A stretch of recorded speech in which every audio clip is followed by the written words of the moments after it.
अंदर हम देखने वाले बाइनरी सर्च, ठीक है। अब बाइनरी सर्च कैसे परफॉर्म किया जाता है वो मैं आपको एक कोड करके बताऊंगा, ठीक है, एग्जांपल से बताऊंगा, ठीक है। बड़ा मजा आएगा, ठीक है, लास्ट तक बने रहना और मजा आएगा, ठीक है। तो स्टार्ट करते हैं, ठीक है। सो बाइनरी सर्च क्या होता है कि हमें एक एरे दिया होता है, ठीक है।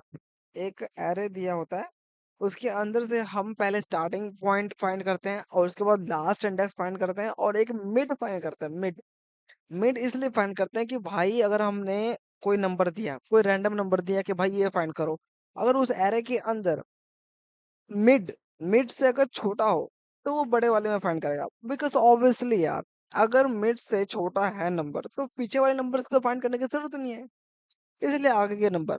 अगर मिड से बड़ा हो, अब अगर हमें पता है कि जो मेरी वैल्यू है उससे बड़ी है, वो वैल्यू उधर आएगी नहीं, मतलब मेरी वैल्यू 8 है, ठीक है, अगर मिड 9 है तो ऑब्वियसली बड़ा है ना मिड, तो मिड से मिड के आगे वाले तो बड़े होंगे, तो हमें वहां पे खोजने की जरूरत नहीं है।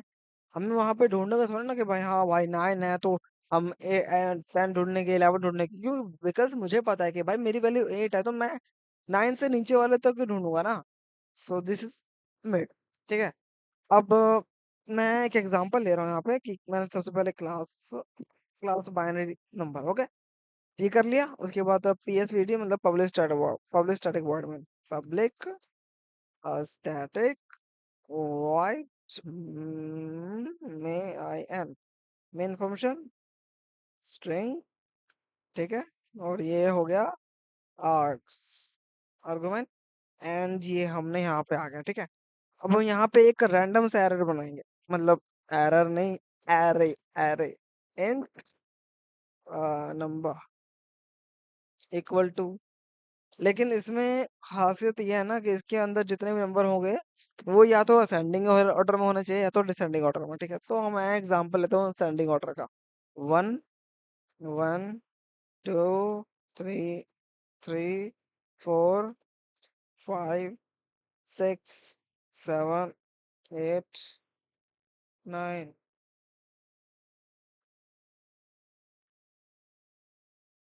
ओके, ये एरर क्यों है? बिकॉज हमने एरे लिया है भाई, नंबर नहीं लिया, ठीक है। नाउ इट्स करेक्ट, ठीक है। अब हम एक मेथड बनाएंगे अपना वाला। तो मेथड का नाम मैं रखता हूँ यहाँ पे, ऐसे, पब्लिक स्टैटिक वॉइड, और मेथड का नाम मैं रखूंगा कि हाँ, binary search, SEARCH, binary search. और इसको मैं एक आर्गुमेंट पास करूंगा जो एक एरे होगा, ठीक है, और एक की, एक्चुअली इंडेक्स, इंडेक्स भी इंटीजर टाइप का होना चाहिए। इसको भी तो हम बनाएंगे ना भाई, INDEX इंडेक्स, ठीक है। अब हम पहुंच गए एक बाइनरी सर्च के मेथड के अंदर। अब इसके अंदर हम अपना लॉजिक लगाएंगे। तो सबसे पहले मैंने क्या कहा था कि इस चीज का, इस एरे का सबसे पहले स्टार्टिंग और एंडिंग इंडेक्स को पहले ढूंढ लो, ठीक है। तो ऑब्वियसली हमें पता है कि स्टार जो होगा, स्टार्टिंग, START स्टार्ट, चलो स्टार्ट लेते हैं, ठीक है, इक्वल टू 0, ठीक है। स्टार तो हमने 0 ले लिया। अब एंड फाइंड करते हैं। एंड एंड कैसे फाइंड करते हैं? एंड, ये एंड, ठीक है, end equal to a dot length, because हमें एरे की लेंथ -1, ठीक है। अब एरे की लेंथ, ठीक है, देखो कितना है, 1 2 3 4 5 6 7 8 9, ठीक है। लेकिन ये इंडेक्स क्या होगा? 0 1 2 3 4 5 6 7 8 तक होगा, इसलिए हमने -1 लगाना जरूरी है, ठीक है। अब मैं एक वाइल लूप लगाऊंगा, ठीक है। जैसे कि मैं यहाँ पे लगाता हूँ वाइल, मैं कहूंगा कि start is less than equal to end, ठीक है। जब ये स्टार जो है वो हमेशा एंड से छोटा रहेगा, तब मैं एक मिड फाइंड करूंगा, मिड इक्वल टू, इसको कहूंगा कि start, start plus and divide 2, ठीक है। तभी तो होगा ना भाई, इसका और इसका डिवीजन होगा तभी तो मिड निकलेगा ना। हम मिडल निकाल रहे हैं ना, इसका मिडल, इसका और इसका जब डिवाइड होगा आपस में तभी तो ये 5 आएगा, 5 5 है ना। हाँ 5 ही आएगा, मिड निकलेगा। अब मिड निकलने के बाद हम एक कंडीशन सबसे पहले चेक कर लेंगे, एरे का जो मिड है, ठीक है, अगर एरे का जो मिड है वो इक्वल टू इंडेक्स हो रहा है, अगर मेरा, जैसे कि मैं एक एग्जांपल समझाऊं तो एरे का जो इंडेक्स है ना, मैंने जो इंडेक्स मुझे फाइंड करना है, आई मीन नंबर, यहाँ पे हम ना नंबर लेते हैं थोड़ा, नेम नंबर, ठीक है, और ये, हाँ ठीक है, एरे का जो नंबर है ना, जैसे कि मैंने नंबर को कहा कि भाई नंबर, फॉर एग्जांपल नंबर के अंदर हमने 4 को ढूंढना है, हमने हमने नंबर 4 ढूंढना है, ठीक है, तो मैं कहूंगा अगर मिड की वैल्यू अगर 4 आ जाती है तो मैं इसको कर दूंगा सीधा रिटर्न। रिटर्न क्या करूंगा, रिटर्न क्या करूंगा, अब ये बताओ रिटर्न करूंगा क्या, रिटर्न करूंगा मिड, क्योंकि मैं नंबर भी रिटर्न कर सकता हूँ, नंबर की वैल्यू वही होगी, मिड की वैल्यू वही होगी, ठीक है, तो मैं करूंगा मिड रिटर्न, ठीक है, ये तो हो गया, लेकिन एरर, यहाँ से इंट लगा दो, वाइट हटा के इंट लगा दो, ठीक है, चलो ये हो रहा है, ओके फाइन।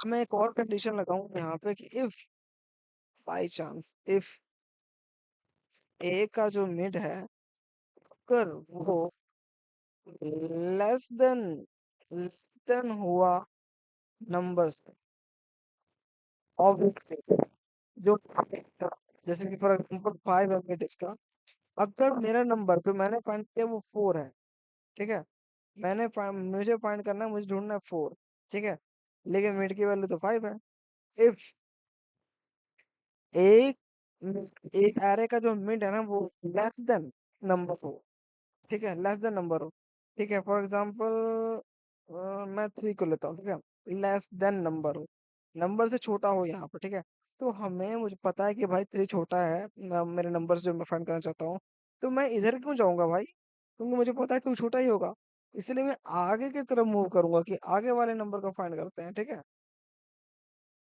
आगे वाले मूव को फाइंड करते हैं, और उसके बाद एंड ये होने के बाद मैं यहाँ पे एक चीज करूंगा, इसको मैं बता दूंगा कि देखो भाई, अब हमने मिड तो फाइंड कर लिया, ठीक है, उसके इक्वल किया तो मैं रिटर्न मिड कर दूंगा, अगर ये वाला मिड, ठीक है, अगर नंबर से छोटा है तो मैं आगे की तरफ जाऊंगा, तो आगे की तरफ जाऊंगा तो मुझे वही लॉजिक लगानी पड़ेगी कि अगर आगे की तरफ जाऊंगा ना, तो मैं इस स्टार्ट को कहूंगा कि भाई मिड प्लस 1, यहाँ जो स्टार्ट है ना मैं उसको यहाँ पे ले आऊंगा, ठीक है, तभी तो इसमें फाइंड होगा, तब सिर्फ यहाँ से फाइंड होगा, क्योंकि इसके आगे वाले छोटे हैं, तो इसको स्टार्टिंग को मैं यहीं पे रख दूंगा, ठीक है, मिड यहाँ था, मिड प्लस 1 4 यहाँ पे आ जाएगा, ठीक है, तो मैं एक काम करूंगा, मैं कहूंगा स्टार्ट मिड प्लस 1, ठीक है, ओके, ओके, ये होने के बाद मैं एक एल्स कंडीशन लगाऊंगा, एल्स कंडीशन लगाने के बाद इसमें क्या कह रहा है भाई, इसमें क्या कह रहा है, फॉर एग्जाम्पल इसमें तो लेस देन है, अगर ग्रेटर देन हो तो, ठीक है, मैं फाइंड कर रहा हूँ 4, और मिड जो है वो ग्रेटर देन नंबर है, मेरे नंबर मैं जो फाइंड कर रहा हूँ उससे बड़ा है, तो ऑफ कोर्स सी बात है भाई, मैं फाइंड 5 फाउंड कर रहा हूँ लेकिन 4 है, तो मैं यहाँ पे क्यों जाऊंगा भाई, मेरे भाई यहाँ पे क्यों जाऊंगा, है ना, यहाँ पे जाने का मतलब ही नहीं है, क्योंकि 5 अगर बड़ा है तो 5 के आगे वाला तो बड़ा ही होगा ना, तो मैं एंड को ही 5 के जगह पे 4 पे ले आऊंगा, ठीक है, मिड जो है मिड माइनस 1 कर दूंगा, एंड को ही इधर ले आऊंगा, तो मैं इधर कहूंगा कि एंड मिड माइनस 1, ओके, जो हमारा मिड था ये वाला मिड था, एंड को हम यहाँ लाए और -1 4 पे आ गया, ठीक है, अब इतना करने के बाद ये पूरा का पूरा रिटर्न क्या करेगा, इतना करने के बाद वो हमें एग्जैक्ट वैल्यू देगा, ठीक है, अब चलो ठीक है मैंने मान लिया, यहाँ से पहले ये कंडीशन देखते हैं, ठीक है, मिड जो है वो छोटा है नंबर से, मिड अगर छोटा है नंबर से तो मैं, मिड अगर छोटा है नंबर से तो मैं इधर जाऊंगा, ठीक है, मिड अगर बड़ा है नंबर से इधर, यहाँ एक सपोज कर लो ये मिड है, ठीक है, मिड बड़ा है नंबर से, तो ये इधर आ गया, ठीक है, मिड को एंड को यहाँ ले आया, अब एंड मिड -1, मिड -1 4 6 हो गया, तो भाई यहाँ से तो हमने यहाँ नहीं जाना था, यहाँ से हमने यहाँ नहीं जाना था, तो आंसर क्या आया, 5 ही आया ना भाई, बीच में ही, जहाँ पे ऐसी कंडीशन जहाँ पे कहाँ गया, मिड और नंबर इक्वल टू होंगे, अब वो मिड रिटर्न कर देगा, ठीक है, वही लॉजिक हमने लगाया है यहाँ पे, ठीक है। उसको करना ही पड़ेगा, नहीं हुआ तो फिर वो आगे पीछे करता रहेगा, ठीक है। ऐसी कोई जो कंडीशन होगी जहां पे मिड जो है वो नंबर के इक्वल हो, जो मैंने किया है नंबर, मैंने दिया नंबर, इसको फाइंड करना है, वो इसके इक्वल होगा, और लास्ट में हम -1 रिटर्न कर देंगे। फॉर एग्जाम्पल कि यहाँ पर 9 तक है, मैं 99 डाल दूं, वो तो है ही नहीं मिड में, मतलब एरे में है ही नहीं, तो वो -1 रिटर्न कर देगा, ठीक है। अब यहाँ पे मैं system dot out dot print करूंगा बाइनरी सर्च को। अब बाइनरी सर्च के अंदर मैंने नंबर पास किया, और मैंने पास किया 6, ठीक है। इतना पास करने के बाद जब मैंने इसको चलाया ना, तो देखना क्या होता है। चलाने के बाद इसको ऊपर कर लूं, कर लेता हूँ। 5 आया, इंडेक्स वैल्यू 5 आई। अब कैसे आई 5, वो देखते हैं, ठीक है। 0 1 2 3 4 5, 5, ठीक है। ये वाली कंडीशन वो है जहां पे एंड भी और मिड भी दोनों इक्वल हो रहे हैं, ठीक है। तो